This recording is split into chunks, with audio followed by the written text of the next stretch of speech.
Factory ടിവിയുടെ ഒരു പുതുപുത്തൻ എപ്പിസോഡിലേക്ക് നിങ്ങൾക്ക് ഏവർക്കും സ്വാഗതം. വെൽക്കം. ആഘോഷങ്ങൾക്ക് ഒരു പഞ്ഞവുമില്ലാത്ത നാടാണ് നമ്മുടേത്. ആ ആഘോഷങ്ങളിൽ നിറഞ്ഞു നിൽക്കുന്ന പാനീയങ്ങളാണ് ബിയറും കോളയും എന്ന് പറഞ്ഞാൽ ആർക്കും എതിരഭിപ്രായം ഉണ്ടാവില്ല. ഇന്ന് ഫാക്ടറി ടിവി വിപണിയിലെ മുന്നിൽ നിൽക്കുന്ന കോള ബ്രാൻഡായിട്ടുള്ള കൊക്കക്കോളയുടെയും ബിയർ ബ്രാൻഡായിട്ടുള്ള കിങ്ഫിഷറിൻ്റെയും ഫാക്ടറി മാനുഫാക്ചറിങ് പ്രോസസ്സാണ് നിങ്ങൾക്ക് വേണ്ടി അവതരിപ്പിക്കുന്നത്. അപ്പോൾ ഒട്ടും ടൈം വേസ്റ്റ് ആക്കാതെ നമുക്ക് വീഡിയോയിലേക്ക് എടുക്കാം. ഒരു നിമിഷം കേട്ടോ. അമിതമായിട്ടുള്ള ശീതള പാനീയ ഉപഭോഗവും ബിയർ ഉപഭോഗവും നമ്മുടെ ആരോഗ്യത്തിനെ സാരമായി ബാധിക്കുന്ന കാര്യങ്ങളാണ്. കോളയുടെയും ബിയറിൻ്റെയും പരിമിതമായിട്ടുള്ള ഉപയോഗമാണ് ശരീരത്തിനും ഏറ്റവും നല്ലത്. അതുകൊണ്ട് തന്നെ അവയുടെ ഉപയോഗം പ്രൊമോട്ട് ചെയ്യുക എന്ന ഉദ്ദേശത്തോടെയല്ല ഈ വീഡിയോ നിർമ്മിച്ചിരിക്കുന്നത്.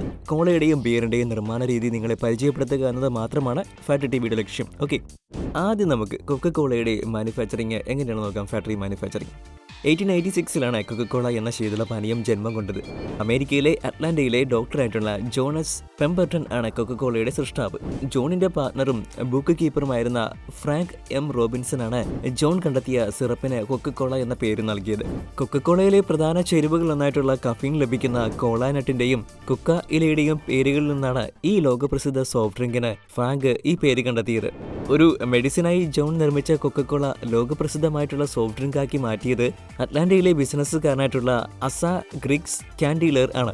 Carbonate water, sugar, caffeine, phosphoric acid, caramel colour, natural flavouring എന്നിവയാണ് കൊക്കക്കോള എന്ന സോഫ്റ്റ് ഡ്രിങ്കിന്റെ പ്രധാന ചേരുവകൾ. കൊക്കക്കോളയിൽ ചേർക്കുവാനുള്ള കഫീൻ ലഭിക്കുന്നത് കോള നട്ടിൽ നിന്നാണ്. കൊക്കക്കോളയുടെ ചേരുവകളിൽ അവസാനത്തേതായി പറഞ്ഞ നാച്ചുറൽ ഫ്ലേവറിംഗ് എന്ന ചേരുവ എന്താണെന്നും ഇന്നും അതീവ രഹസ്യമായിട്ട് കൊക്കക്കോള കമ്പനി സൂക്ഷിക്കുന്നുണ്ട്. അറ്റ്ലാന്റയിലെ സൺ ട്രസ്റ്റ് ബാങ്കിന്റെ ലോക്കറിൽ 86 വർഷം സൂക്ഷിച്ച ആ രഹസ്യ രുചിക്കൂട്ട് ഇപ്പോൾ അറ്റ്ലാന്റയിലെ കൊക്കക്കോള വേൾഡ് ഓഫ് കൊക്കക്കോള മ്യൂസിയത്തിലാണ് പ്രദർശന വസ്തുവായിട്ട് സൂക്ഷിച്ചിരിക്കുന്നത്. ഇനി കൊക്കക്കോളയുടെ ഫാക്ടറി മാനുഫാക്ചറിംഗ് പ്രോസസ്സ് എങ്ങനെയാണ് നമുക്ക് നോക്കാം. സ്റ്റെപ്പ് 1.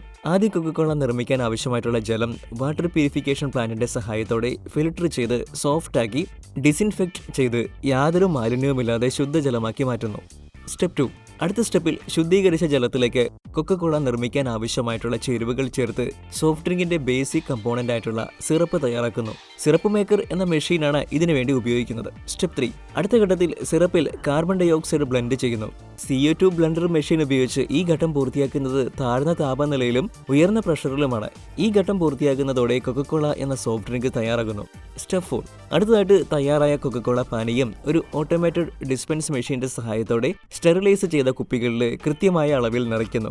കൊക്കക്കോള നിറച്ച കുപ്പികളിൽ മെഷീൻ സഹായത്തോടെയാണ് അടപ്പുകൾ ഉപയോഗിച്ച് അടയ്ക്കുന്നതും. സ്റ്റെപ്പ് 5. അടുത്ത സ്റ്റെപ്പിൽ കുപ്പികളിലെ കൊക്കക്കോളയുടെ ലേബൽ പതിക്കുന്നു. ഈ പ്രക്രിയയും പൂർണ്ണമായി മെഷീൻ സഹായത്തോടെ തന്നെയാണ് പൂർത്തിയാക്കുന്നത്. അതിനുശേഷം ലേബൽ ചെയ്ത കുപ്പികളെ ബണ്ടിലുകളാക്കി പാക്ക് ചെയ്യുന്നു. പ്ലാസ്റ്റിക് ഷീറ്റുകൾ ഉപയോഗിച്ച് ഇങ്ങനെ ബണ്ടിലുകളായി പാക്ക് ചെയ്യുന്നതും ഓട്ടോമാറ്റിക് മെഷീന്റെ സഹായത്തോടെ തന്നെയാണ്. അതോടെ വിപണിയിലെത്തിക്കുന്നതിന് വേണ്ടി കൊക്കക്കോള ബോട്ടിലുകൾ തയ്യാറാകുന്നു. ലോകത്തെ 200 രാജ്യങ്ങളിലെ ലക്ഷക്കണക്കിന് ആളുകൾക്ക് പ്രിയപ്പെട്ട കൊക്കക്കോള എന്ന സോഫ്റ്റ് ഡ്രിങ്ക് എങ്ങനെയാണ് ഫാക്ടറിയിൽ നിർമ്മിക്കുന്നത് എന്ന് ഇപ്പോൾ നിങ്ങൾക്ക് മനസ്സിലായിട്ടുണ്ടാകുമെന്ന് വിശ്വസിക്കുന്നു. അടുത്തായിട്ട് കിങ്ഫിഷർ ബിയർ നിർമ്മിക്കുന്നത് എങ്ങനെയാണ് നമുക്ക് നോക്കാം. യുണൈറ്റഡ് ബ്രൂവറീസ് എന്ന കമ്പനിയാണ് കിങ്ഫിഷർ ബിയർ നിർമ്മിച്ച് വിപണിയിൽ എത്തിക്കുന്നത്. ദക്ഷിണേന്ത്യയിലെ 5 ബ്രൂവറികൾ സംയോജിച്ച് 1915 ആരംഭിച്ച കമ്പനിയാണ് യുണൈറ്റഡ് ബ്രൂവറീസ്. ലോകത്തെമ്പാടുമായിട്ട് 79 ബിയർ നിർമ്മാണ യൂണിറ്റുകൾ യുണൈറ്റഡ് ബ്രൂവറീസിനുണ്ട്. 1978 യുണൈറ്റഡ് ബ്രൂവറീസ് കിങ്ഫിഷർ എന്ന ബ്രാൻഡിൽ ബിയർ വിപണിയിൽ എത്തിച്ചത്. ഇന്ത്യയിൽ ഏറ്റവും അധികം വിൽക്കപ്പെടുന്ന ബിയർ നിർമ്മിക്കുന്നത് യുണൈറ്റഡ് ബ്രൂവറീസ് ആണ്. ഡച്ച് കമ്പനിയായിട്ടുള്ള ഹൈനക്കെൻ NVയുടെ പക്കൽ 61% ഓഹരികളുള്ള യുണൈറ്റഡ് ബ്രൂവറീസ് ഹോൾഡിംഗ് ലിമിറ്റഡ് എന്ന കമ്പനിയുടെ ചെയർമാൻ വിജയ് മല്യയാണ്. ഇനി കിങ്ഫിഷർ ബിയറിന്റെ ഫാക്ടറി മാനുഫാക്ചറിംഗ് പ്രോസസ്സ് എങ്ങനെയാണ് നമുക്ക് നോക്കാം. സ്റ്റെപ്പ് 1. മില്ലിംഗ്. ബിയർ നിർമ്മിക്കാൻ പ്രധാനമായിട്ട് ഉപയോഗിക്കുന്ന ധാന്യങ്ങളാണ് ഗോതമ്പ്, ബാർലി, റേ എന്നിവ. ഇവ വൃത്തിയായി കഴുകിയെടുത്തതിന് ശേഷം മില്ലിംഗ് മെഷീനുകളുടെ സഹായത്തോടെ നുറുക്കിയെടുക്കുന്നു. സ്റ്റെപ്പ് 2. മാഷിംഗ്. ആദ്യത്തെ സ്റ്റെപ്പിൽ മില്ലിംഗ് മെഷീനുകളുടെ സഹായത്തോടെ ക്രഷ് ചെയ്തെടുത്ത ധാന്യങ്ങൾ ചൂടുവെള്ളത്തിലിട്ട് പാകം ചെയ്തതിന് ശേഷം ധാന്യങ്ങളുടെ അവശിഷ്ടമായിട്ടുള്ള ഹരപദാർത്ഥങ്ങൾ നീക്കം ചെയ്ത് ബിയർ നിർമ്മാണ ആവശ്യമായിട്ടുള്ള ദ്രാവകം തയ്യാറാക്കിയെടുക്കുന്ന പ്രക്രിയയാണ് മാഷിംഗ്.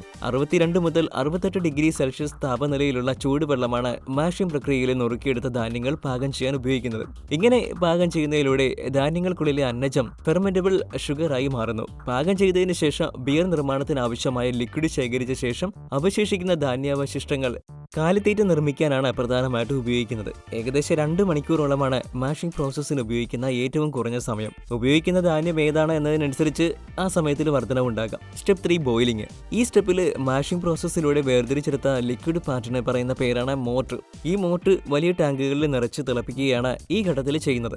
അങ്ങനെ മോട്ട് തിളപ്പിക്കുന്നതിന് പ്രധാനമായിട്ട് 2 ലക്ഷ്യങ്ങളാണ് ഉള്ളത്. ഒന്നാമത്തത് മോട്ടിനെ പാസ്ചറൈസേഷൻ പ്രോസസ്സിന് വിധേയമാക്കി അതിനുള്ളിലെ എല്ലാ സൂക്ഷ്മജീവികളെയും നശിപ്പിക്കുക എന്നതാണ്. രണ്ടാമത്തത് ബിയറിന് അതിന്റെ സ്വതസിദ്ധമായിട്ടുള്ള കയ്പ് ലഭിക്കുന്നതിനും അതുപോലെ തന്നെ ബിയർ കൂടുതൽ കാലം ഫ്രഷ് ആയിട്ട് ഇരിക്കുന്നതിനും സഹായിക്കുന്ന ഹോപ്പ് എന്ന പൂവ് മോട്ടിൽ ചേർക്കുക എന്നതാണ്. ബിയറിൽ ചേർക്കാൻ ഉദ്ദേശിക്കുന്ന ഫ്ലേവറുകളും ഈ സ്റ്റെപ്പിലാണ് ആഡ് ചെയ്യുന്നത്. 60 മുതൽ 90 മിനിറ്റ് വരെയാണ് ബോയിലിംഗ് പ്രോസസ്സിന്റെ സമയദൈർഘ്യം. Step 4 fermentation. ബോയിലിംഗ് സ്റ്റെപ്പിൽ നന്നായിട്ട് തിളപ്പിച്ച മോട്ട് ഈ സ്റ്റെപ്പിൽ 37 ഡിഗ്രി സെൽഷ്യസിനും 43 ഡിഗ്രി സെൽഷ്യസിനും ഇടയിലുള്ള സ്ഥിര താപനിലയിലേക്ക് തണുപ്പിച്ചതിന് ശേഷം ഫെർമെന്റേഷൻ ടാങ്കിൽ നിറച്ച് അതിലേക്ക് ഈസ്റ്റ് ചേർക്കുന്നു. ഈസ്റ്റ് എന്നത് ഒരു മൈക്രോ ഓർഗാനിസം ആയതിനാലാണ് അതിന് ജീവിക്കുവാൻ സാധിക്കുന്ന 37 മുതൽ 43 ഡിഗ്രി സെൽഷ്യസ് റേഞ്ച് താപനിലയിലേക്ക് മോട്ട് തണുപ്പിക്കുന്നത്. വോട്ടിൽ ഉള്ള ഷുഗറിനെ ഈസ്റ്റ് ഫെർമെന്റേഷൻ പ്രക്രിയയിലൂടെ ഈഥൈൽ ആൽക്കഹോളും കാർബൺ ഡൈ ഓക്സൈഡ് ആക്കി മാറ്റുന്നു. 7 മുതൽ 14 ദിവസം വരെ നീളും ഈ ഫെർമെന്റേഷൻ പ്രോസസ്സ്. ഫെർമെന്റേഷൻ പ്രോസസ്സ് പൂർത്തിയായതിനു ശേഷം തയ്യാറായ ബിയറിൽ നിന്നും ഈസ്റ്റ് അരിച്ചു മാറ്റുന്നു. Step 5 bottling. ഫെർമെന്റേഷന് ശേഷം മെച്ചുറായ ബിയർ ഓട്ടോമാറ്റിക് ബോട്ടിലിംഗ് മെഷീന്റെ സഹായത്തോടെ ബോട്ടിലുകളിലും ക്യാനുകളും നിറച്ച് സീൽ ചെയ്ത് ലേബൽ ചെയ്ത് വിപണിയിൽ എത്തിക്കുവാൻ തയ്യാറാക്കുകയാണ് ഈ അവസാന സ്റ്റെപ്പിൽ ചെയ്യുന്നത്. ഇങ്ങനെയാണ് ലോകം മുഴുവൻ ആരാധകരുള്ള കിങ്ഫിഷർ ബിയർ ഫാക്ടറിയിൽ നിർമ്മിക്കുന്നത് കേട്ടോ. അപ്പോൾ ഇന്നത്തെ വീഡിയോ നിങ്ങൾക്ക് ഉപകാരപ്രദമായി എന്ന് വിശ്വസിക്കുന്നു. വീഡിയോയെക്കുറിച്ചുള്ള അഭിപ്രായങ്ങളും നിർദ്ദേശങ്ങളും ഞങ്ങളെ അറിയിക്കാൻ മറക്കരുത്. ആദ്യമായിട്ടാണ് നിങ്ങൾ ഞങ്ങളുടെ ചാനൽ സന്ദർശിക്കുന്നതെങ്കിൽ ചാനൽ സബ്സ്ക്രൈബ് ചെയ്യണേ. മറ്റൊരു വിജ്ഞാനപ്രദമായിട്ടുള്ള വീഡിയോയുമായിട്ട് കാണുന്നവരേക്കും ബൈ.